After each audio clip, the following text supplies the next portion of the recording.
Hello, and welcome, my friends, to the next video in the Create Better Content series, where I show you how to tap into your creativity so that you never run out of content ideas again. I'm Penny, and I'm your guide through this unique creative content development process. I'm here to teach you how to create more engaging content, more remarkable content that you're going to post that's going to help you reach more qualified customers online. And if you want to learn more about creativity and how this can help you develop your content marketing plans, I'd love to see you hit that button below and subscribe to this channel. And when you look below, you're also going to see a few links. The first link you're going to see is from my book called I Just Did a Thing. I go into really deep detail about the science behind why tapping into your creativity helps with your content creation. And it also gives you a guide and a path to follow if you're making a big change in your business.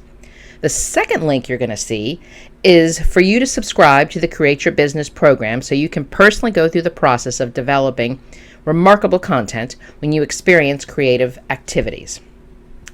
So today's video, we're going to continue the conversation about how to stay consistent. Consistent with sharing your marketing messages, consistent with reaching more customers online. And in this video, I'm going to focus on how to develop a content workflow process. And I want to look at what actually stops us from being consistent in something that I refer to as content bottlenecks. Because I really believe that these two pieces go hand in hand with each other. And I can tell you, you can be consistent all day long, but if you don't realize what the problem is, what the content bottleneck is, and you don't have a content workflow, this video today is going to help you solve both of those problems at once. So let's get started. So how do we stay consistent with our content? Because it's not just about productivity habits. Obviously, developing good habits is a huge piece of it, but there's so much more to it than that. And the reality of being consistent is it's not something that just happens because you said I followed, steps 1, 2, 3, 4, 5, and now I'm consistent. You actually have to create a process, a system, have a shift in your mindset. And all of this develops over time. And that's what we want to focus on today. Because in the last video, I shared with you about developing a content plan and having a process to keep content ideas flowing. So the next step in this consistency process or system, or whichever word you want to use, the next step of being consistent is to understand and know your content workflow. If you have never pulled together something called a content workflow, now's the time that I want you to start looking at it. And basically what this is I want you to think about what happens when you start with a piece of content and then look at the workflow about what happens with each piece of content. I'm going to give you an example of what I'm talking about. A really good example here are my YouTube videos and my YouTube channel. And thank you so much for being here and listening to me today.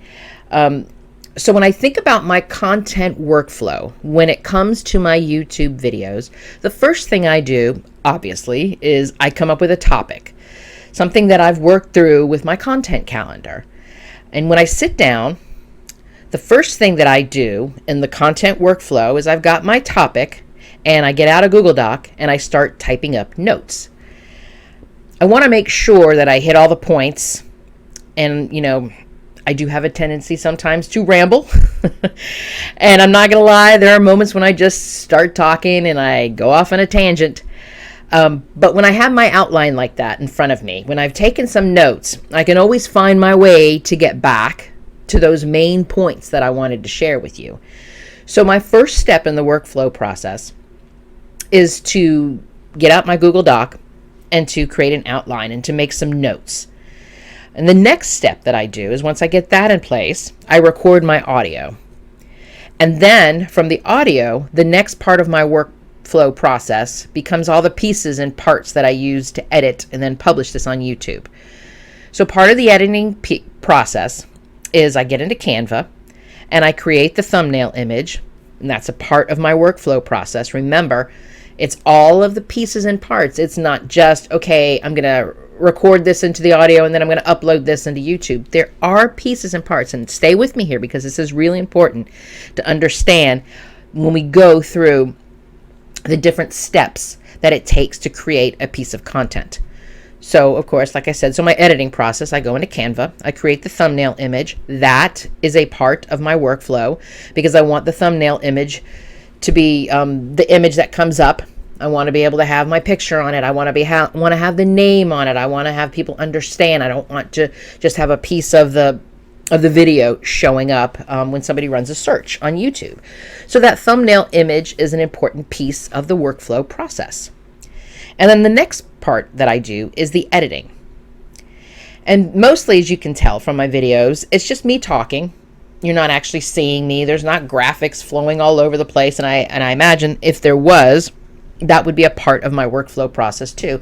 Adding the graphics, adding the website links, adding, all of those other things. But for me, it's just me talking, and I put some footage over that. So one of the pieces on my workflow process is to look and search and download the footage, right? So I've got the thumbnail image, I've got the footage. These are all the pieces that come together when I'm editing. And so I'm going to download that, I'm going to use that, and those are just the steps. And then, of course, you go into the editing program, and then I edit the video together with the audio and add in the thumbnail images on both sides, the intro and then the out. And then the next step of the process is to go into YouTube. I upload it to YouTube, and then while it's uploaded, I write a description about each of the videos, which I had shared with you earlier in this video about the links that I have down below where you can get a copy of my book or you can subscribe to the Create Your Business program. All of those things are really important pieces and parts of this workflow to create a YouTube video. And to be honest with you, one of the things that I've done since I have created this workflow process is I actually set up a checklist that I created in Evernote. So then I can go through this checklist and go, check, I did this, check, I did this, check, I did this. And that is how I can actually see my content workflow. I can see where I am, and I can see what happens from the start of when I first got the idea and the topic to the end of it when it's live on YouTube. All of those pieces and parts in my entire checklist is my workflow, my content workflow. And that is super important for you to take a look at. If you've never done anything like this before, the next time that you are working through whatever, a blog post, email marketing, Facebook ads, any of those things that you are doing to help promote your business, go step by step. And if you need to get into something like Evernote, or if you just need to get out a piece of paper and a pencil and just write out each of those individual steps, and you'll begin to see your content workflow. You'll be able to actually visually see this. And it's not just something that's in your head because, I do these things all the time. But it's really important that we understand the steps involved with the workflow. Because I want you to consider this. It's like the workflow becomes like a snowball. When it starts out really, really, really slow, and then it picks up speed as it's rolling down the hill and picking up and picking up and picking up. That's how we can stay consistent, because what happens is this: things get easier the more that we repeat them.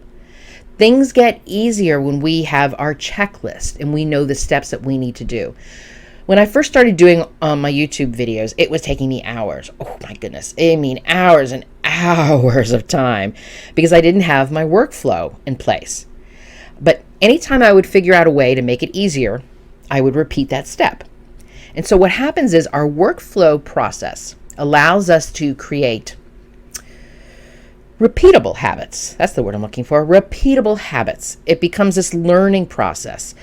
I learned how to use the editing system. I learned where's the best place for me to download really great footage. I learned the best way for me to put some notes together so that I can stay on track. I learned all of these things, and I put them in place and created the workflow. So I want you to think about it like this. The easier your workflow process becomes, the quicker it becomes. It's just human nature. The more often that we repeat something over and over again, the easier it is, because we start to learn these behaviors. We start to learn this habit. We start to learn the steps. And the more times that we repeat it, the easier that it gets. So think about your content workflow in that way. And that when you have that flow and plot, the workflow in place, it is going to help you stay consistent, because it becomes easier, it becomes quicker, and it's just something that you know how to do, and you can get in and you get out and you can move on to the next thing. And when it comes to moving on to the next thing, I want to touch on something really quickly before I get into the content bottlenecks. So I think what's happened sometimes, especially when it comes to being consistent with our marketing, especially marketing online, we do so much. We try to be everywhere at once. We try to do it all at once, and it just feels so overwhelming. I got to make this content. I got to create this content. I got to post this. I got to do this. I got to post this. And there's so much going on that we lose track about what we're doing. And we can try as much as we can to put a workflow in process, but if we haven't even started one of our, a content workflow for one piece, and then we start doing another social platform, and then we go on to the next social platform, it's just too much. And I'm not just talking about social media platforms either. When I'm talking about content workflow, it also could include the steps you take when you write a blog post, especially a long form blog post. It could also include your email marketing. It could also include sales pages that you have to write. All of those things, you want to just kind of phase into them, because the more that you start to have the workflow and the more it becomes repeatable habits, the more that you can do this with efficiency. And once you become efficient with one platform, with one form of marketing, then you're able to add to it. And you can add to that and add to that. So what we do is we turn these repeatable steps into habits, right? And it could be something as simple as just putting a checklist in place, like I do on Evernote. I'm telling you, one of the greatest things I ever did was create these checklists. That is what works for me. Of course, I always say there's no right way, there's no wrong way, there's just your way. So don't leave this video and say, oh, I've got to start doing checklists for everything. That's not what I'm saying. What I am saying is I want you to think about putting the workflow process somehow in writing, whether it's in a productivity app, whether it's a management app, whether it's in a program online, whether it's just a Google Doc, just something where you've got this all written out, your SOPs, your standard operating procedure type of thing. Because I'm telling you, if there ever comes a point when you're going to bring in a VA, a virtual assistant, all you have to do is hand her this checklist. And you say, this is how you do it. This is the steps that I do. And it makes it a lot easier when you've developed this workflow process, that when you decide at some point that you do want to bring somebody in, that all you have to do is turn over your workflow. And your content workflow is just easy for them to help you, keep sharing your messages online. So that's a really important piece there, is that content workflow process. And I want to tell you about how this ties in to the second part of today's video, content bottlenecks. So we're going through this whole process of being consistent, right? And I've talked to you about having a plan in place, and now you understand the importance of a content workflow. And it's great to have all of this stuff in place. And it's great we understand what's going to happen, especially when you've hit that point where there's an issue, there's a problem, there's something that's not working, and that's that moment when you're starting to hit that there's an issue, that there's a content bottleneck, right? A content bottleneck occurs when the demand for the content exceeds your ability to deliver it. It's quite simple. It's the gap between the demand and the ability to deliver this content.